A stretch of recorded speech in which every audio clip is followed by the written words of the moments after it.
Alors commençons, comme est notre tradition, de louer le Seigneur pour les Écritures que nous avons. Notre Dieu, nous te louons, toi, le roi de l'univers, qui nous a donné la parole de vérité, qui a planté parmi nous la vie éternelle. Seigneur, nous louons ton nom, toi qui nous donnes les Écritures. Amen et Amen. Alors, nous sommes rendus au chapitre 32 du livre de l'Exode. Vous pouvez voir les versets aussi en avant. Dans les chapitres 33 et 34, contient tellement de puissantes et magnifiques révélations de Dieu. C'est vraiment précieux. Non seulement nous voyons des facettes de son caractère et de sa nature, mais nous allons voir plusieurs théophanies. Une théophanie, c'est quand il y a une révélation physique, visible de sa personne. Et on va voir, c'est là qu'il vient et montre une partie de sa gloire, de son être à Moïse.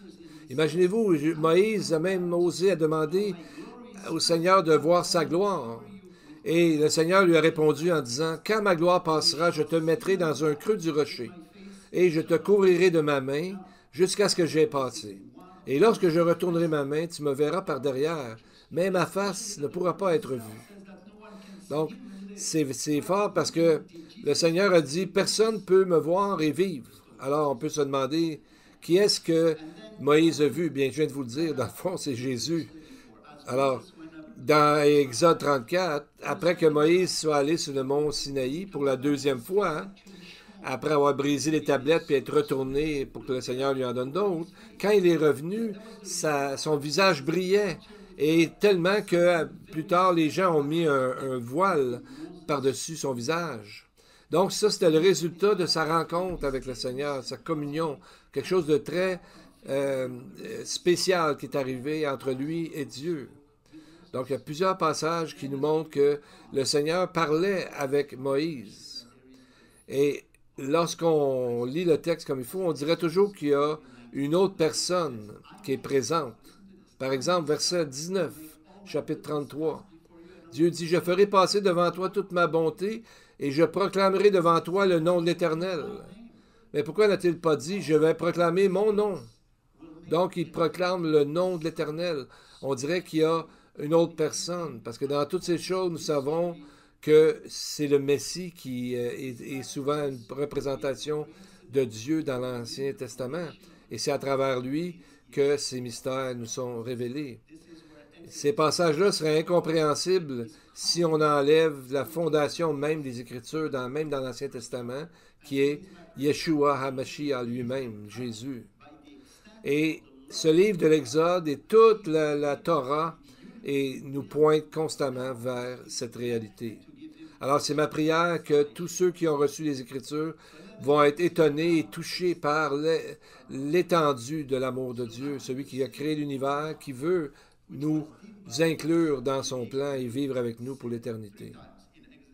Et on voit qu'après le péché du veau d'or, que Moïse a nommé comme étant un grave péché, un grand péché, 3 fois dans Exode 32.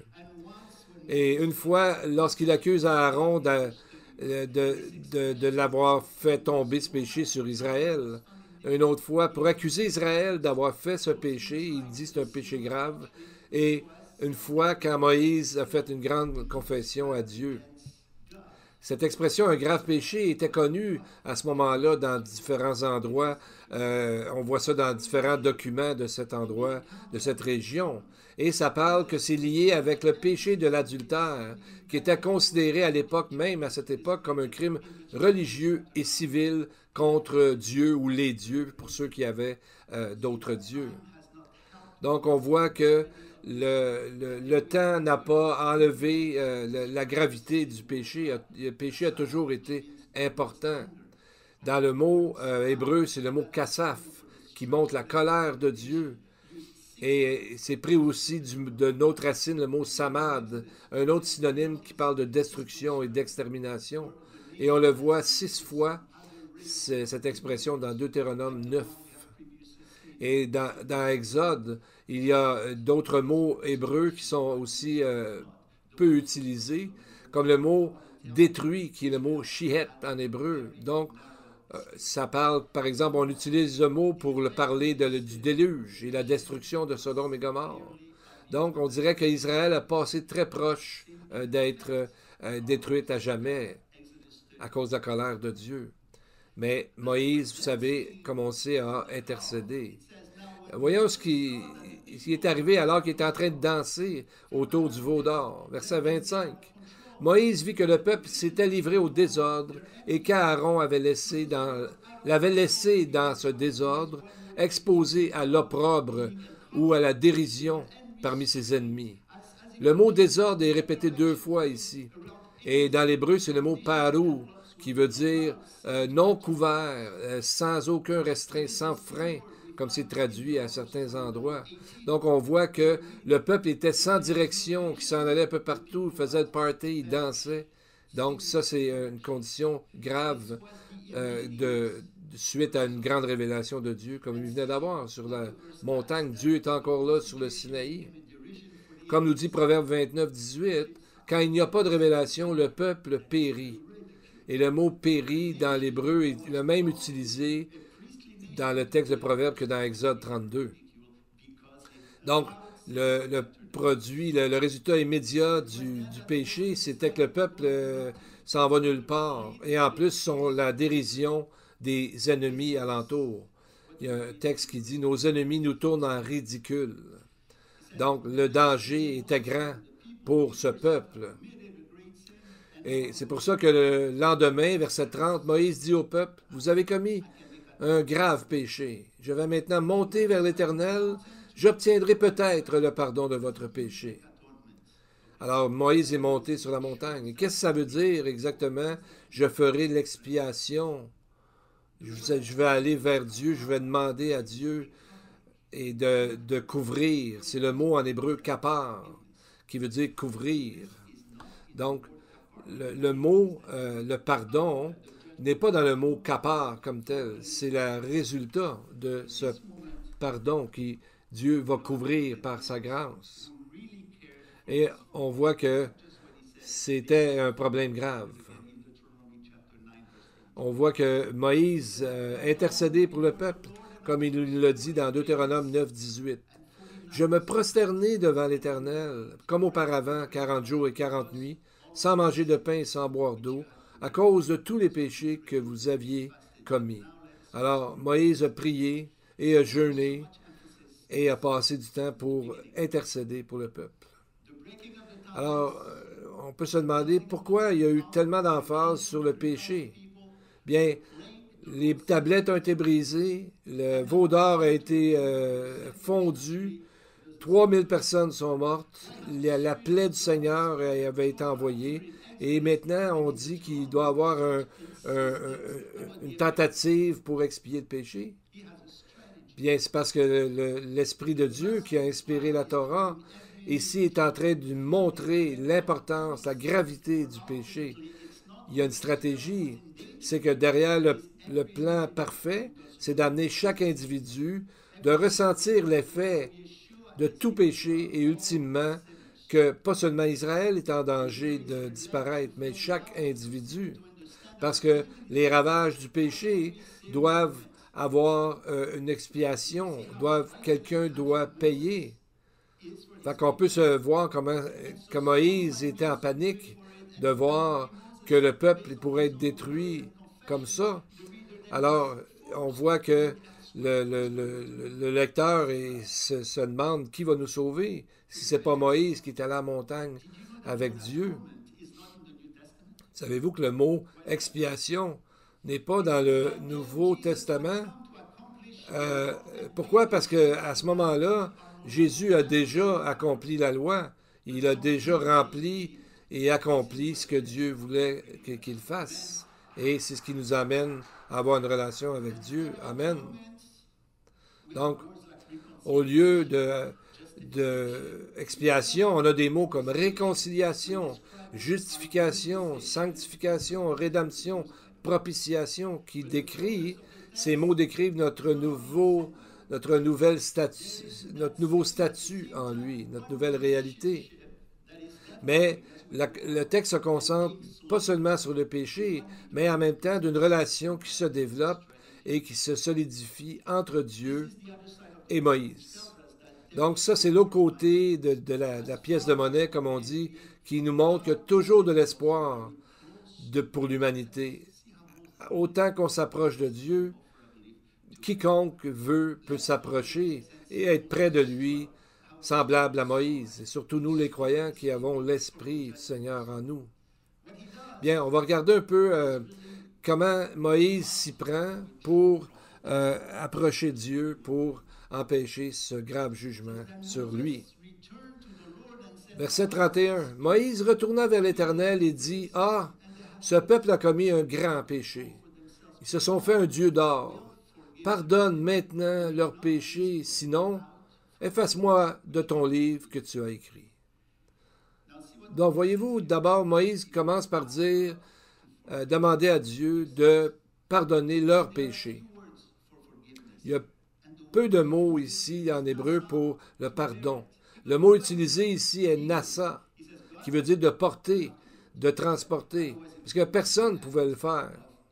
Donc, Moïse a compris quelque chose au sujet du péché. Il savait que personne, même pas lui, pouvait porter ce peuple et effacer ce péché-là. C'était trop grave. Donc, il demande à Dieu de le porter lui-même. C'est quelque chose que Dieu, on sait, va faire plus tard. C'est déjà dans son plan.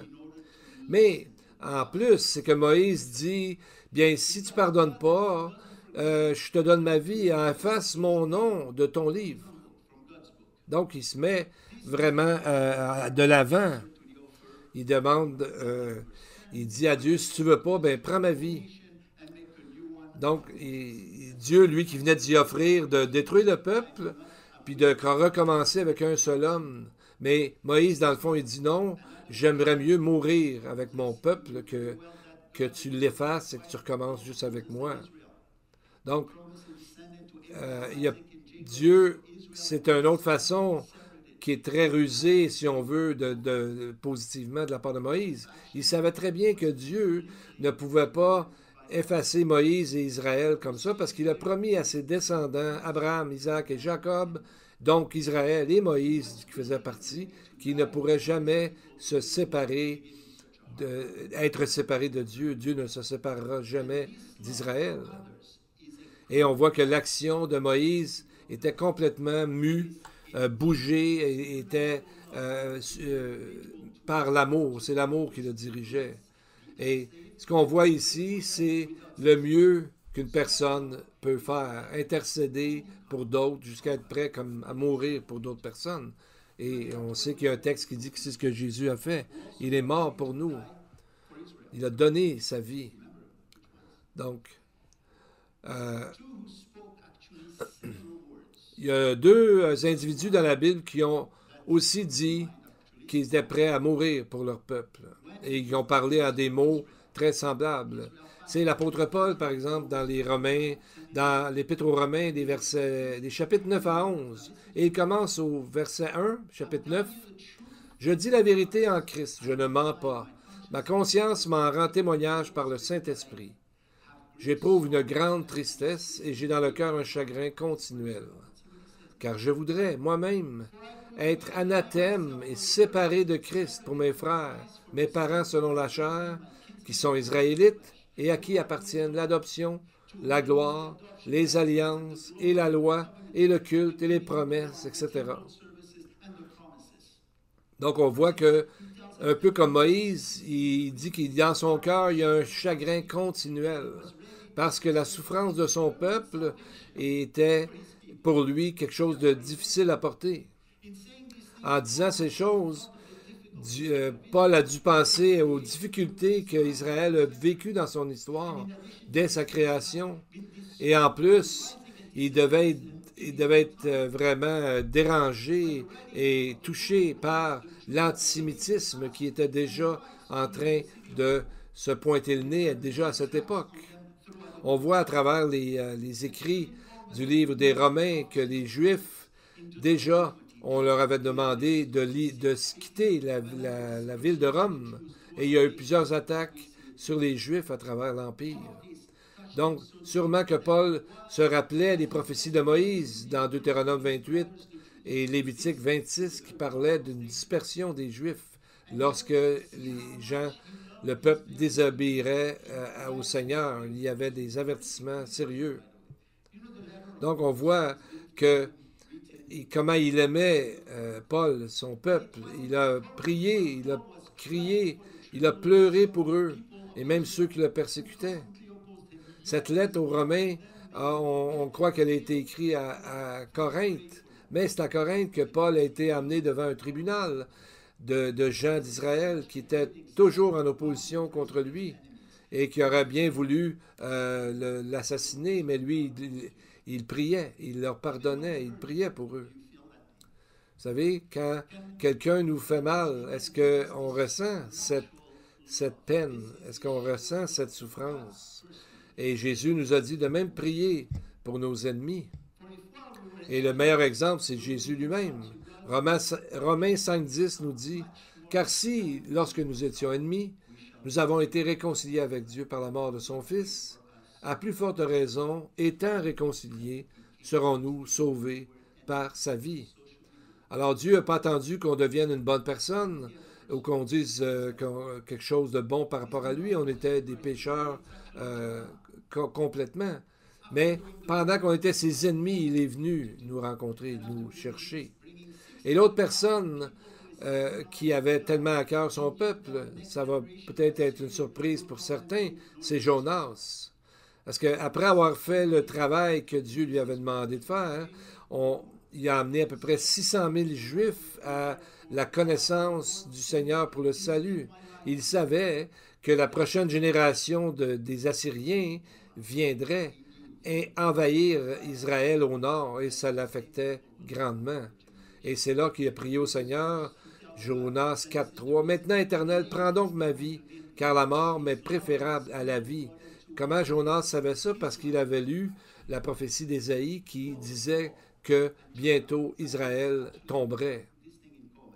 Donc, on voit que dans le verset avant, il dit à Dieu que la raison qu'il ne voulait pas y aller, c'est qu'il voulait que son peuple ne périsse pas et que les Assyriens n'arrivent pas si vite que ça avait été prophétisé, mais ce n'est pas le plan du Seigneur qu'il avait sur son cœur. Donc, Jonas a dû faire ce qu'il avait à faire, finalement. Et de quel livre Moïse fait-il référence dans Exode 32? Il dit, dans le livre que tu as écrit. C'est pas la Bible, ça, parce que c'est pas un livre que Dieu a directement écrit. Il a inspiré des gens à l'écrire. On dirait que ce livre est toujours près du cœur de Dieu, quoi qu'il fasse, quoi qu'il pense. Le livre de la vie, où tous les gens qui sont vivants vont accepter la repentance et par la foi le Seigneur, sont écrits dans le livre de Dieu, comme on voit dans Jean 3,16. « Quiconque veut croire aura la vie éternelle. » Parce que dès qu'on est, notre nom est dans ce livre-là. Mais par la suite, c'est là qu'on choisit de suivre l'Éternel ou non. Et à ce moment-là, soit que notre nom reste dans le livre de vie, ou soit qu'il est effacé dans le livre de vie parce qu'on a rejeté le salut de Dieu. Bien sûr, Dieu va être patient pendant longtemps, mais Dieu est juste et à un moment donné, malheureusement, c'est ça qui va arriver si on n'accepte pas le Seigneur. Et la conception de la vie, le psaume 139 en parle, parce que David est émerveillé par la création de Dieu. Il dit, « Quand je n'étais qu'une masse informe encore, tes yeux me voyaient, et sur ton livre étaient tous inscrits les jours qui m'étaient destinés, avant qu'aucun n'existât. » Donc, on voit que David parlait du livre, du livre de vie. Donc, il comprenait, comme Paul et Moïse, Paul plus tard, mais Moïse avait déjà compris avant David que quand on rejette Dieu, son nom est effacé du livre de vie, du livre de Dieu, ou comme on voit plus tard, le livre de l'agneau. Et on voit dans le psaume 68, 28, c'est écrit « Qu'il soit effacé du livre des vivants et qu'il ne soit pas inscrit avec les justes. » Et dans Apocalypse 20:15, ceci est confirmé par le texte qui dit « Quiconque ne fut pas trouvé écrit dans le livre de vie fut jeté dans l'étang de feu. » Et on ne souhaite ça à personne. Mais on voit que c'est très bien écrit clairement. Donc, c'est ce que ça veut dire quand Moïse dit « Enlève-moi de ton nom, qui est le nom de livre de vie. » Donc, vous savez, on a parlé tantôt du livre de l'agneau. Et nous savons que Dieu portait, le souverain sacrificateur portait sur lui les 12 noms des 12 tribus d'Israël sur ses épaules et près de son cœur. Donc, c'est une belle image de ce que Dieu pense au sujet de nous, comment il nous aime. Maintenant, si on retourne à notre texte dans Exode, et ce que Moïse a fait comme intervention, donc, on voit qu'il va argumenter encore avec Dieu pour essayer de gagner la patience de Dieu et la grâce de Dieu dans tout ça. Donc, on voit qu'il va faire encore un super bon travail. On va voir qu'est-ce qui va arriver. C'est dans le chapitre 33, verset 1. Dieu dit, « Va, pars d'ici, toi et le peuple, et monte vers le pays que j'ai juré de donner à Abraham, à Isaac et à Jacob. » Donc, tout va bien, except pour une chose. Il dit quelque chose de surprenant un peu. Verset 2, Exode 33. « J'enverrai devant toi un ange. » Bien, il y a quelque chose de drastique ici qui est arrivé. C'est que Dieu, il dit, « Maintenant, je ne monterai plus devant toi. » Mais il dit, « Je vais envoyer un ange devant toi. » Mais on ne croit pas que cet ange-là, c'est l'ange, le même ange, l'ange de l'Éternel qui était dans le buisson ardent, mais un ange ordinaire, si on veut. Pourquoi on dit ça? Parce que le verset 3 dit que Dieu, s'il restait au milieu d'Israël, il y aurait un problème. Verset 3 dit, « De peur que je ne te consume en chemin, car tu es un peuple au cou raide. » Et il dit encore, verset 5, « Dis aux enfants d'Israël, vous êtes un peuple au cou raide. Si je montais un seul instant au milieu de toi, je te consumerais, il dit au peuple. » Donc, le péché ne peut pas se mêler avec la présence de Dieu. Alors, Dieu décide de quitter et envoie un messager devant eux pour les diriger directement. Mais on voit que Moïse est en train de dire à Dieu, c'est pas ça vraiment que tu nous avais dit au départ. Il quand même du courage. C'est comme s'il disait à Dieu, tu as brisé ton alliance. Verset 15, il dit, « Si tu ne marches pas toi-même avec nous, ne nous fais pas partir d'ici. » C'est comme s'il disait, « Si tu ne viens pas avec nous, ben laisse faire, là, Seigneur. » Mais la raison qui demande autant, c'est à la base la même raison qu'il a dit au départ au verset 13. Il a dit, « Cette nation est ton peuple. » Et au verset 16, Dieu dit à Dieu, « Ne sera-ce pas quand tu marcheras avec nous et quand nous serons distingués, différents, moi et ton peuple, que tous les peuples qui sont sur la face de la terre s'en apercevront? » Comme pour dire, bien, qu'est-ce que les gens alentour vont penser de toi comme Dieu, qui n'a pas été capable de nous garder en vie? Donc, on voit que même si le courage de Moïse est très grand, ça nous montre qu'il y avait comme une conversation un peu comme entre deux amis. Il était habilité, si on veut, de par la grâce de Dieu, de pouvoir lui parler. Et c'est ce que Dieu veut souvent qu'on fasse, même si c'est d'avance qu'on va faire. Verset 17, « L'Éternel dit à Moïse, « Je ferai ce que tu me demandes, car tu as trouvé grâce à mes yeux, et je te connais par ton nom. » Est-ce que c'est pas supposé que l'inverse, que l'homme est supposé faire ce que Dieu dit? Ici, Dieu est en train de dire qu'il va faire ce que Moïse lui a demandé. C'est vraiment fort. Mais au-delà de cette histoire, est-ce qu'on voit l'importance, comment quelqu'un peut développer une si proche relation avec Dieu, au point de lui parler avec respect, mais comme un ami qui parle à un autre ami, et pour avoir des requêtes et avoir sa prière accomplie. Jésus l'a dit, donner gloire à Dieu. Et une des facettes, il dit dans Jean 14, 13, « Tout ce que vous demanderez à mon nom, je le ferai, dit Jésus, afin que le Père soit glorifié dans le Fils. » Qu'est-ce que ça veut dire, ça, qu'il va faire ce que nous demandons en son nom?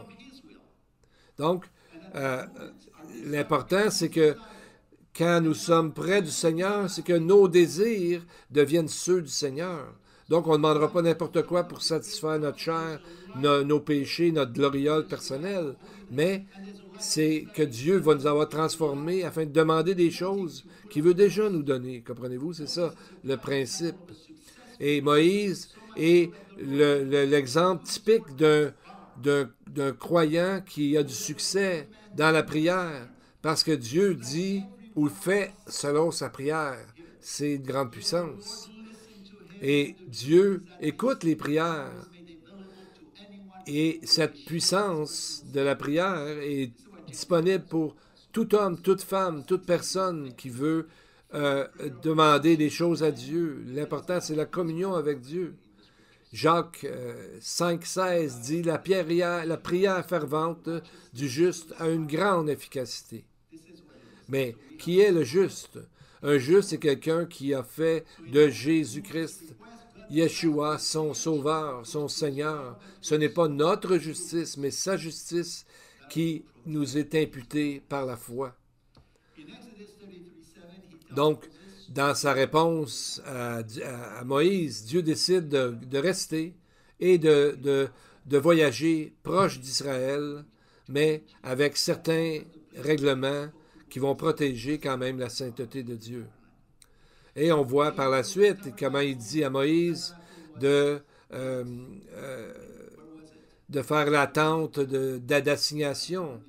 Et la tente, ensuite, était la place où Dieu parlait à Moïse, qui est devenu le tabernacle. Et on voit que Dieu s'est gardé une zone tampon, si on veut, de 1 kilomètre alentour du tabernacle. Il y avait des tribus alentour, mais il y avait comme 1 kilomètre de distance. Pourquoi? Parce qu'il y avait toujours des péchés qui étaient là et Dieu ne peut pas être en même temps que le péché au même endroit. Donc, Dieu avait arrangé le peuple pour être placé de cette façon. Et la loi, dit Paul dans Galates 3,19, a été donnée ensuite à cause des transgressions. Et on voit Moïse ici qui devient encore plus courageux et pour le bien de son peuple et encore plus de certitude, il demande à Dieu, fais-moi voir ta gloire. 33,18. Comment qu'on peut demander à Dieu de voir sa gloire, le kavod de Dieu? Encore, Moïse ne dit pas ça pour son bénéfice personnel. Autrement, Dieu n'aurait pas écouté sa prière. Mais il voulait avoir une garantie pour son peuple qui vont éventuellement arriver au pays promis, à la terre promise, et seront en paix avec Dieu. Donc, on voit que Dieu va faire quelque chose de fantastique. Il va révéler une partie de sa personne. Il va dire ceci. Verset 19.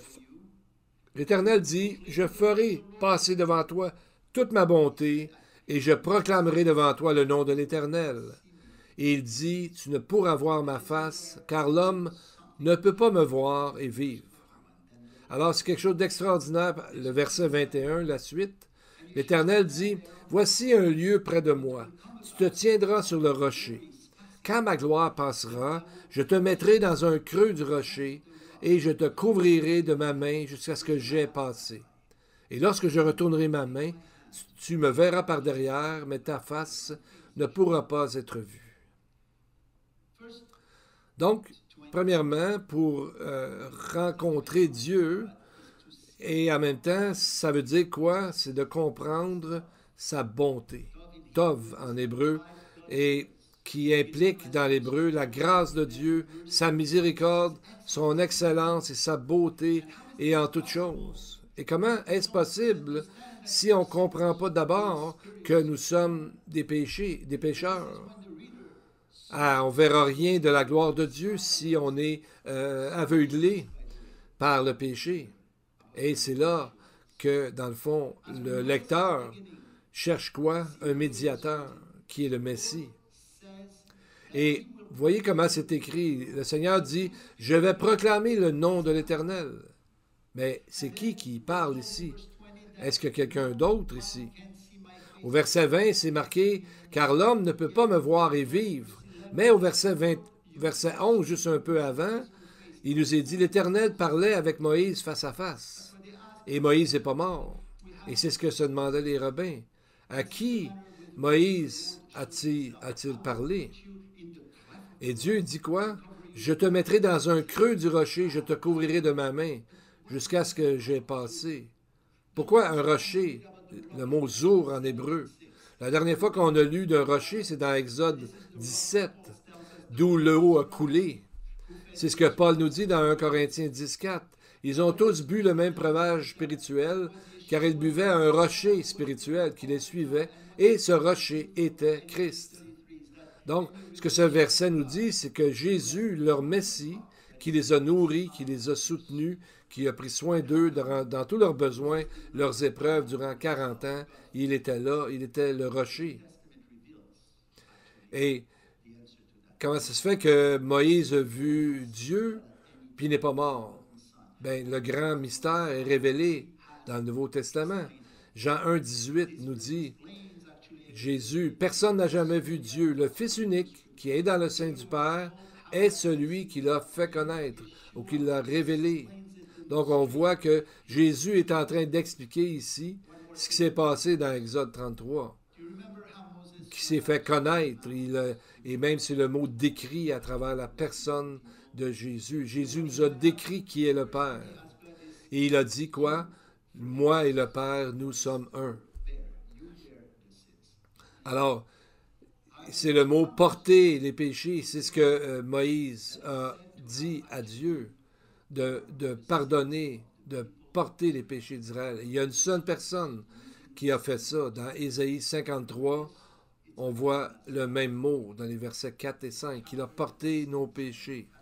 Le texte dit, mais il était blessé pour nos péchés, brisé pour nos iniquités.